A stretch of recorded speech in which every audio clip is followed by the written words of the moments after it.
Alright guys, so you guys can see by the title of the video, it's obvious what I'm about to do. This is a parts block. This is one of the few kinds of motors that I will actually save, or at least try to save, off of any sort of lawnmower I'm scrapping.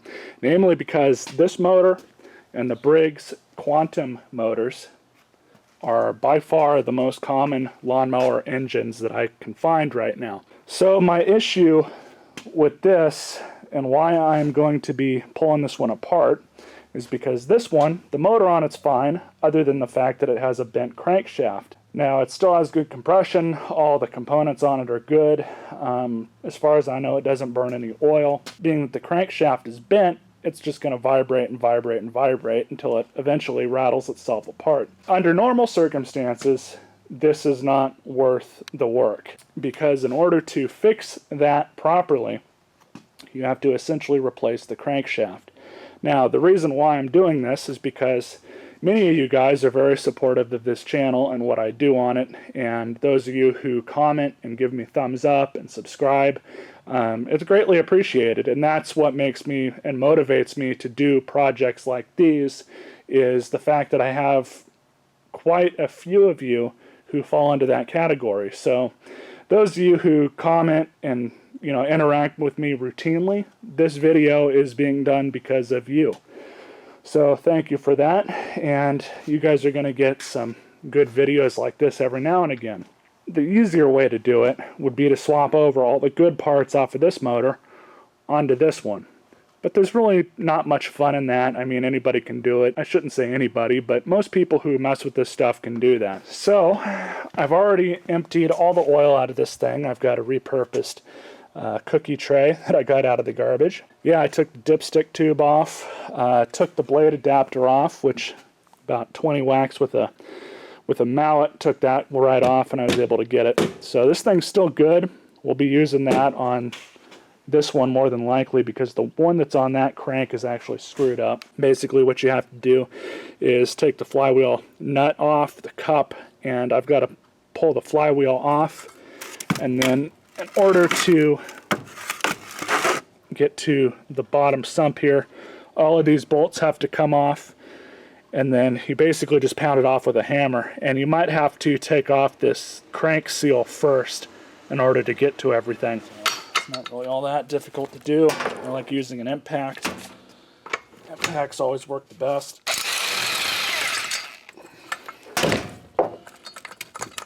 It comes off just like that. Now we have access to the flywheel. We do have to remove this. There's no way around that. So I'll find the best spot to lock her down, depending on how you decide to do this. Is. Like I said, just a few whacks, and typically these things come off pretty easily. So there's the flywheel. We'll be saving this. Still has a good flywheel key inside it. So now we have access to the top. Now, the only reason I did this is because we have to pull this out. You can't pull that out with the flywheel still attached to the top end of the crank, because you actually have to push it through. So the next step is to undo all of these bolts holding the sump on, and then we'll have to pull out the oil seal as well. Alright, so first thing I'm going to do is break the strength on these.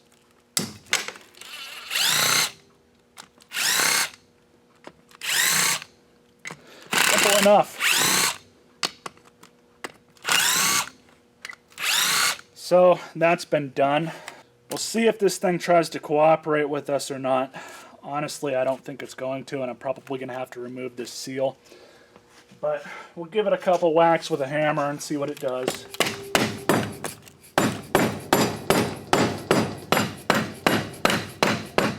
Really, all the ways that I know of how to remove one of these, all of them are unorthodox.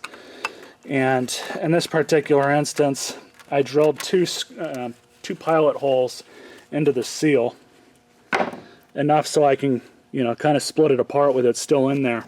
Then I pounded this screwdriver into it that has a striking end on it. Pounded it in there, right through this opening, got it down enough and just wedged it out. It's pretty standard.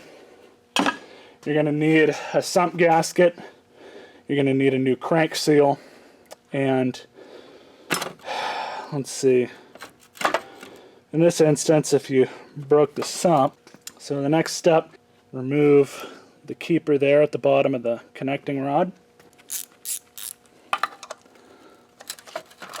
And you'll have to rotate that around just to get you at the best angle.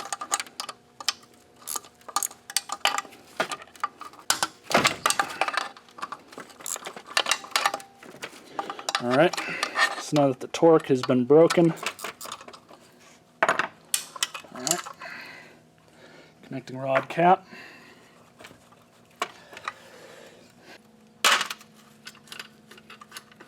So we can push the cylinder out.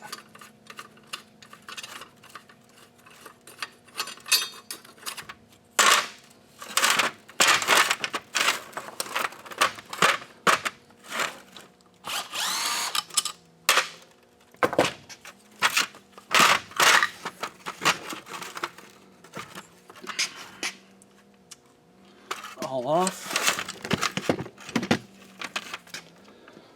So couple whacks. There you go. So now push the piston through.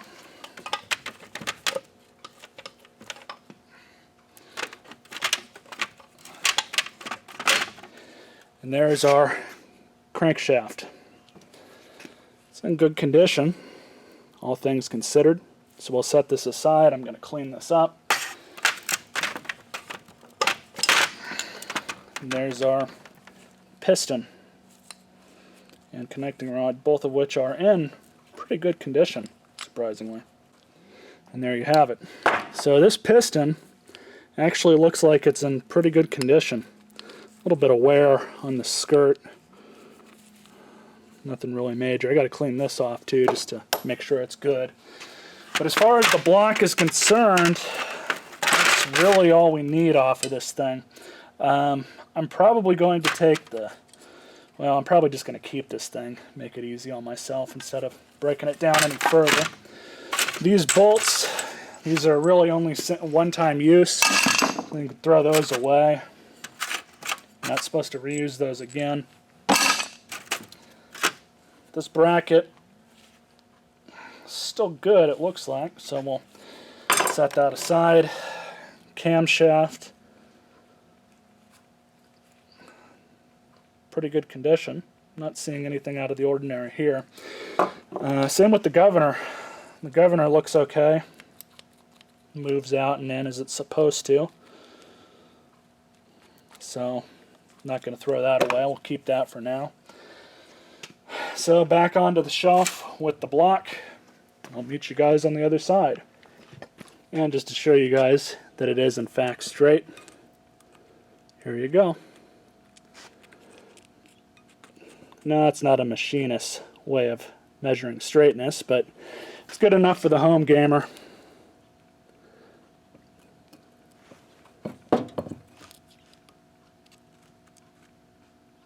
Yep, I think I'm good enough to call this straight. No gaps or anything. And just so there's no question, in case you guys notice the see-through part, that is part of the ruler. So, now we're ready to hopefully install this thing into that thing. So we'll see what happens in part 2.